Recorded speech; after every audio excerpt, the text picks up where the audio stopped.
Order. The House comes to questions for oral answer. Question number 1. The name of Metiria Turei. Tēnā koe, Mr Speaker. Tēnā koutou i te whare. My question is to the Minister for Climate Change Issues and asks, does he agree that local authorities will face greater adaptation costs and find it more expensive to protect infrastructure and property as the climate changes? If not, why not? Speaker. The Honourable Simon Bridges. Mr Speaker, on behalf of the Minister, not necessarily in all cases, good planning manages the risks from natural hazards, including the impacts of climate change. Planning involves taking the opportunities of development as well as investing in long-term hazard mitigation. Protection is only one adaptation option. Supplementary question, Metiria Turei. Does the Minister agree with IPCC editor Professor Blair Fitzharris that as global warming continues, Dunedin is likely to face more extreme rainfall events, storm surges and extreme winds, and that low-lying, densely populated areas, coastal communities and major transport infrastructure, including Dunedin Airport, are particularly at risk? The Honourable Simon Bridges. Of the Minister, obviously I'd want to see that person's comments in the context in which they were given. And what's also, I think, obvious in relation to, for example, the flooding in Dunedin is it's not possible currently to estimate how much climate change contributes to a particular event. I mean, as I think we all would agree, extreme weather events have always occurred and always will. True. Supplementary question, Metiria Turei. Does the Minister agree with Dunedin City Council's submission on New Zealand's climate change target, which says, quote, more effective mitigation could significantly reduce potential future adaptation costs, and that government should consider investing more in climate change mitigation, and if not, why not? The Honourable Simon Bridges. On behalf of the Minister, of course, I agree that mitigation as well as adaptation is very important. That's why we have an emissions trading scheme. That's why there's many measures, programs, research projects that we are doing. New Zealand why will also play, I think, an important and productive role. The Conference of the Parties 21 at Paris at the end of this year. Supplementary question, Metiria Turei. Thank you, Mr Speaker. How does the Minister justify the National Government's record on climate change, which is a 13% increase in net greenhouse gas emissions, to the people of Dunedin and Dunedin's Mayor Dave Cull, who said today, quote, there may be some areas with sea level rise that we end up retreating from and not putting any more infrastructure and actually taking the buildings out of.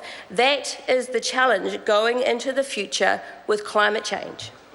The Honourable Simon Bridges. Speaker, on behalf of the Minister, there's obviously many things in what the member has said, some of which I disagree with. I certainly accept what Dave Cull says effectively, that we do need to have both mitigation and adaptation projects and programs in place, and the government's certainly willing to play its part in that.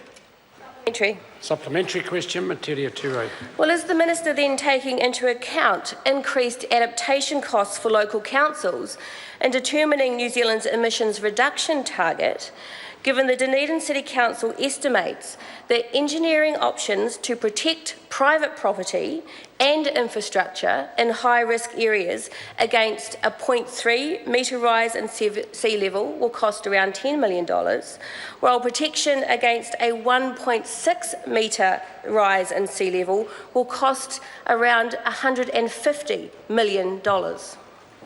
The Honourable Simon Bridges. Speaker, on behalf of the Minister, we're doing a lot in relation to adaptation at central government level. We're publishing climate change projections, which are very important in terms of baseline understanding of what's happening. We're providing guidance on adaptation, effectively the principles of planning and good process that's essential for local councils such as Dunedin in terms of how they do things. Of course, we've got a New Zealand coastal policy statement that sets out requirements that add clarity and certainty for councils. And indeed, as the member will know, we spent $100 million over a decade on research, which again is incredibly important. We are committed to collaborating with local government on these important issues. Supplementary question, Metiria Turei. Thank you, Mr. Speaker.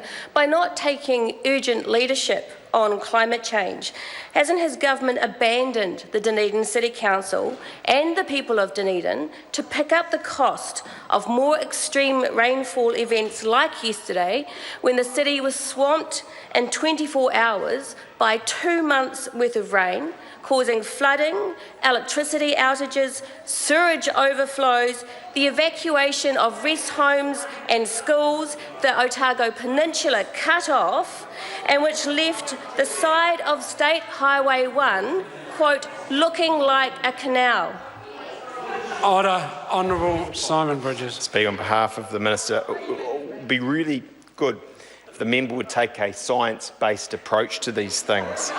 It is simply not possible. It is simply not possible to currently estimate how much climate change has contributed to the flooding in Dunedin.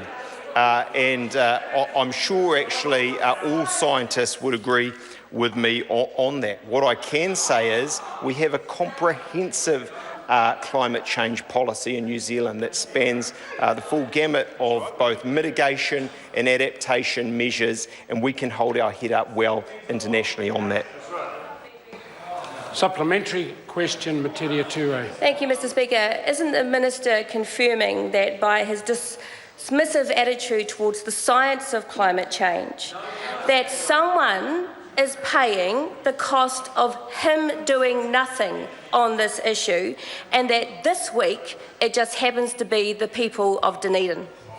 Honourable Simon Bridges. On behalf of the Minister, this government takes the science very seriously. We wish the Green Party would. Question number 2, the Honourable Annick King.